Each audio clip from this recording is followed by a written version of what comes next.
Greetings, Bobby W6IWN here. I've decided to build a Cyberdeck, and not only a Cyberdeck that'll interface with my ham radio so I can communicate worldwide in a grid down or off-grid scenario, and it's a super fun project and a cool thing to have. All right, let's talk about the build. For my Cyberdeck case, I chose this Apache 1200. I got it at Harbor Freight for $12.99. Can't go wrong there. It's basically a Pelican knockoff. It's super durable. It says it's waterproof. I definitely wouldn't put it underwater, but I think it could take a little bit of weather outside. And then for the computer, I'm gonna be using a Raspberry Pi. I'm gonna use a Raspberry Pi 4, and I chose this cheap kit. That's right, I'm gonna put it in a case. I thought this through. Rather than just put the board in there, I wanna have it on Velcro. And why didn't I choose the Raspberry Pi 5? All right, I already have one, and I tried it. And it's not gonna run off a power bank. It says it has low power settings. It was running real slow. There's other people that have showed a video where they're doing it and they didn't talk if it was running on low power or not. So that's no good for this scenario. All right, so here's the Raspberry Pi 4. I'll show you real quick what it looks like and how tiny it is. It consumes very little power. It runs on 5 volts. And I'll show you what I'm powering it here with in a minute. But yes, it's that tiny. It's a computer, and it's got USB ports. It's got its LAN ports. It's got Wi-Fi. I'm gonna add some other stuff onto it. We'll get to that here in a minute. For the power supply, I'm gonna be using this 40,000 milliamp hour power bank. And this one's rated at 56 watts. And you gotta make sure that they'll do 3 amps in 5 volts. It's very important. For a display, I'm using this cheap 7-inch touchscreen display. I picked off Amazon, and I want to say it was like 35 or 40 bucks. I like this one. This one's cool. You can actually mount a Raspberry Pi 3 or 4 to the back of it. All right, let's take a look inside this, kind of give you an idea how this is all going to go together. So what this is like a case for a camera or something like that you'd want to put in here. So it comes with all this foam. We're going to get rid of that, right? And then I have all of this space inside. So I'm thinking about the monitor going here and all the insides going here. But I'm going to have, hopefully I'm going to use this ABS 1/4-inch plastic I picked off Amazon, and it's $5 or $6. And I found a nice gentleman in my ham radio club that actually has a company with some laser cutting equipment. So hopefully maybe we can cut some cool stuff out. We'll get to that way later in the video, so stay tuned. So I'm gonna add some extensions to the board so I can plug some things in. Like USB, I got a USB hub for USB extensions for 4 devices. I found a micro keyboard that is Bluetooth and USB. Time to build a Raspberry Pi 4 kit. I'm excited. It'll only actually take me 10 or 15 minutes tops. The time consuming part is gonna be loading the operating system and all the software I'm gonna use. All right, I'm all done. That took maybe, what, 5 minutes or so? One of the hardest parts actually was getting the little teeny SD card out of the package that they make so hard to get open. But yeah, it all clipped together. You do have to add these 3 wires for the fan, and also there's heat sinks for the CPU and some other stuff. They have stickers on the back. Then you just stick them on there. And it's all secure in here. So I like this case a lot. So I could be able to stick Velcro onto it and then put it into my Cyberdeck, and it will be secure. And then if I ever did want to take it out or put a different Pi in there at a later date, I can just pull off the Velcro and stick a new one in. Rather than try to mount this board in there somewhere, this case already has its fan with the cooling, and it will kind of keep it away from everything. So I really kind of dig it, having it in the case, even though it's already in a case, so a case in a case. And we'll jump forward and we'll start on the actual Pi Deck build. I'm gonna have to put everything together and kind of see how it's gonna work out. I think what my plan is, I'm gonna take a piece of cardboard, I'm gonna make a template, I'm gonna draw everything out there, and then I'm gonna take it to my friend Jacob, who's gonna cut it out with his laser machine somehow. We're gonna have to see how that works. Update, next day of the build. So I decided to change the case. I really didn't like that case, and the fan on it was super loud. It was cheesy. I returned it. I got this new cool layered case. The fan is so quiet on it. I like nicked my ear trying to hear the fan. So I like this case a lot better. One thing too that was bothering me was this little keyboard. It seemed very small for what I'm working with here. So I got this bigger one. It seems to fit the layout better. It's way more comfortable for typing. That was another thing. This thing is just, yeah, it wouldn't really have worked that well. So I made it to Jacob's house. This is Jacob. What's your call, Jacob? KC7WXD. And you have a really cool company. What is it exactly you do? It's Sen Cut Sen. We're an online manufacturing company which is specializes in sheet goods. So it's we started off in sheet metal, but we've expanded out into non-metals like ABS, carbon fiber, UHMW, that sort of thing. So I got really lucky and fortunate that we're in the same ham radio club. Yep. He's got a lot of cool projects he's done, so I'm hooked up with the right guy. He's actually a big satellite chaser. Maybe I'll get a shot of his satellite array outside. It's very impressive. So we're at to the point right now. What are we gonna do? Measure everything, right? We're gonna take some measurements. So the project, there's gonna be a couple pieces here. There's going to be a top piece, a top insert, and a bottom insert, which are gonna kind of frame in all of the components. And so what we'll do is we're going to pull everything out, take some measurements, kind of just lay it out how we want it to fit. And we're gonna draw it up in Autodesk Fusion. And then we're going to upload it on the site and order it up.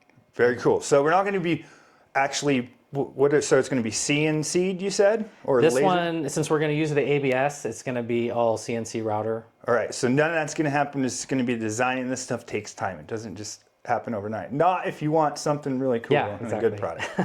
All right, we're gonna move on and start measuring.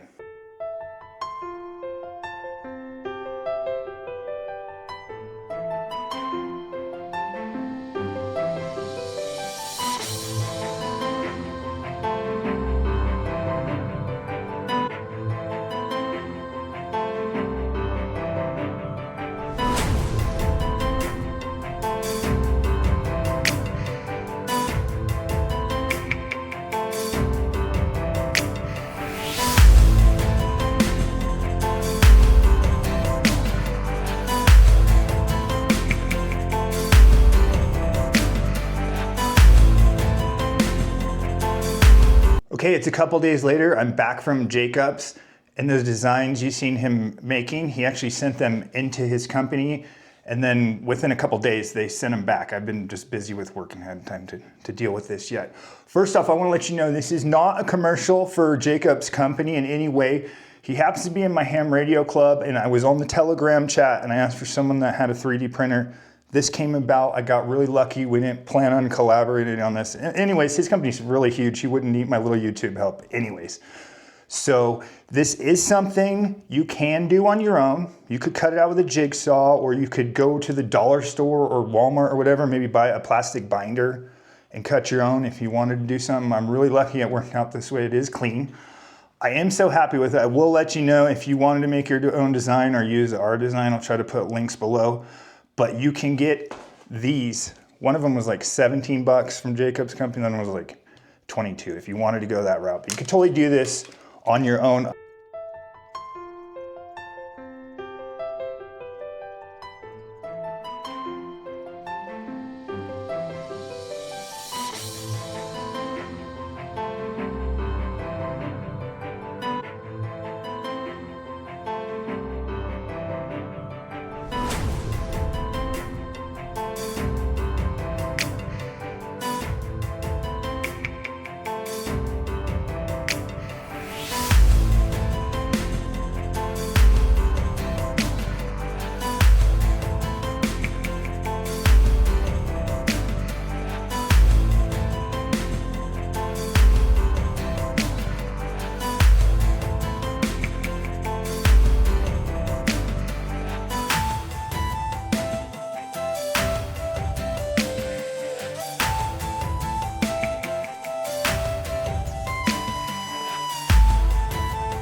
All right, remember when I said I was holding off on soldering? This is the reason why Joy Allen's was so kind enough to send me this super rad microscope with a screen. It has the helping hands, it's a soldering station, all your toolbox and everything. I'll show that full review on that later.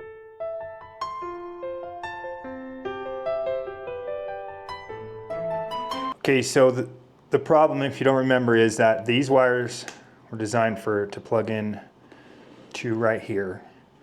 Now that I've moved it down here, they don't reach. So what I'm gonna do is I'm gonna take some wire and make sure I got some extensions that are gonna make it.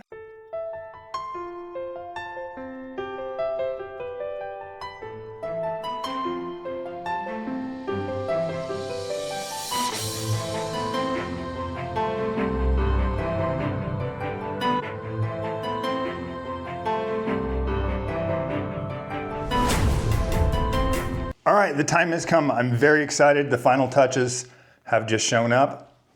The handbox stickers. I designed some stickers for it. I want to slap them on. We'll do the reveal, and then we'll take a quick peek at what kind of software I got loaded on here and what's going on inside.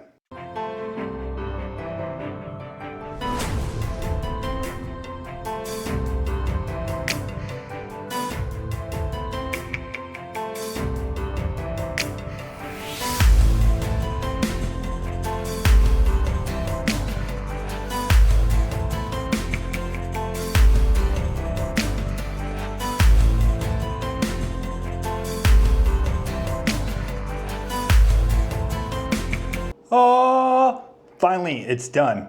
I'm super proud of this project. It has been a ton of fun, and this thing is actually very useful.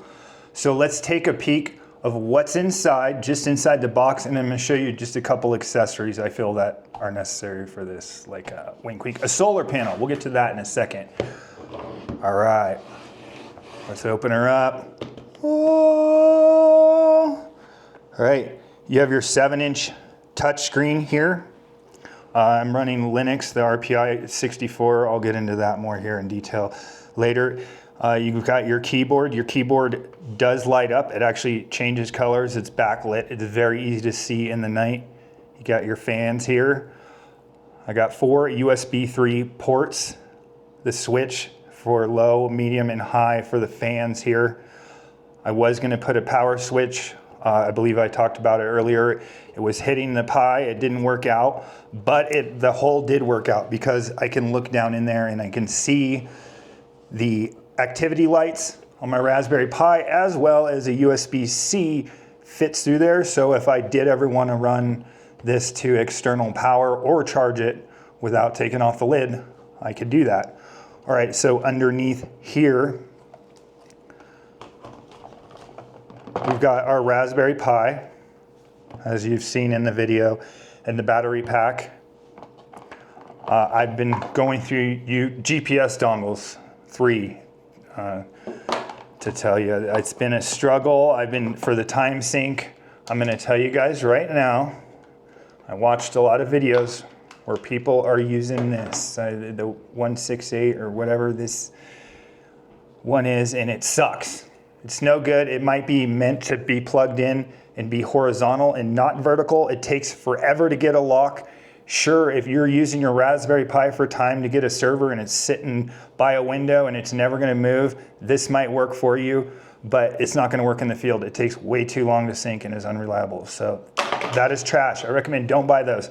I picked up this one and it has the external antenna. I'll put links below if you are interested. This one, it syncs before I can type in my password. I have the time synced in the field, so I've been very happy with it. It comes with an external wire. So that goes with this for my time. That is very important for my digital modes and to have your GPS location for off-grid. SDR dongle. We'll show you the software for that later. I have the antenna for the SDR dongle. So this will pick up some VHF and UHF, but it's limited by the length, as you can see. If I ever needed to lengthen my antenna, I have this, and this will get me all the way to shortwave. This is designed for a shortwave listening radio I have, and it actually clips on to the end of these telescopic antennas, like so. So I can extend this wire whatever length I needed. Well, it's only got so much wire on there. The other end has a clip, and I could clip it up. So then I could get shortwave or different frequencies. So that's very handy. The charger for the keyboard, very important. The keyboard has an internal battery. It is rechargeable. I can recharge it right from the charger pack. An SD card with a complete backup of my system. So if anything did fail, I could put this back in and be fresh again. And if the card in here wasn't damaged, I could copy it back again and have another backup copy. I have some different operating systems on here. I have a bunch of documentation videos. We'll get into that more. On this one, I have the entire Wikipedia offline. Yes, the entire Wikipedia. I don't need the internet. I can look at it all online. We'll dive into that deeper here when I get on the computer. I think that's about it for now. Oh, the most important accessory for this, right? The battery's gonna go dead sometime, so what am I gonna do then? Well, I've got a solution for that.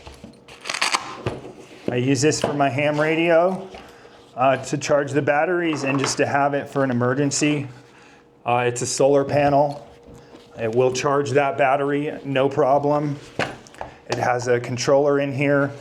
It also has another spot for normal USB, but I can charge 12-volt LiPo batteries with this well. So that means I can charge the ham box and my radio batteries and be self-sufficient in the field with this. All right, let's get to the software finally. Okay, now we're at the ham box. Let's take a peek inside and I'll show you some of the software real quick that I got inside. First, let's show you the system info.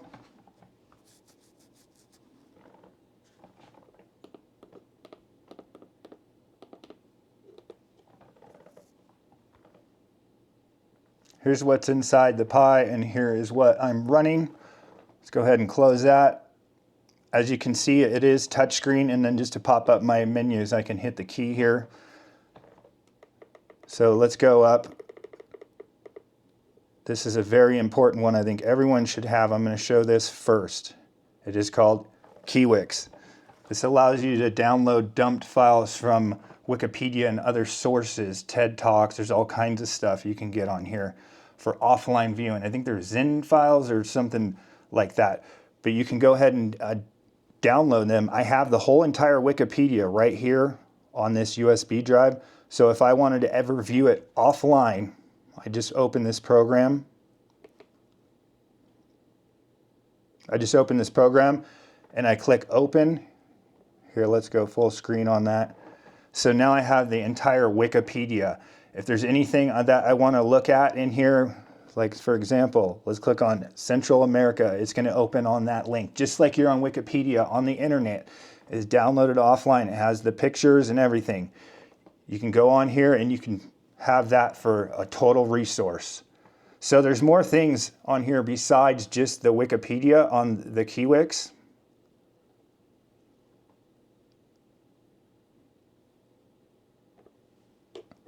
So I downloaded a bunch of stuff and I can always add to this. So I got stuff for cooking, woodworking, amateur radio, stuff on Linux for preppers, medical libraries, stuff on my Raspberry Pi, health, some TED Talks, a bunch of random stuff. I can add more to this. You can browse their libraries. There's a ton of stuff. That's a whole nother video. You're gonna have to check it out.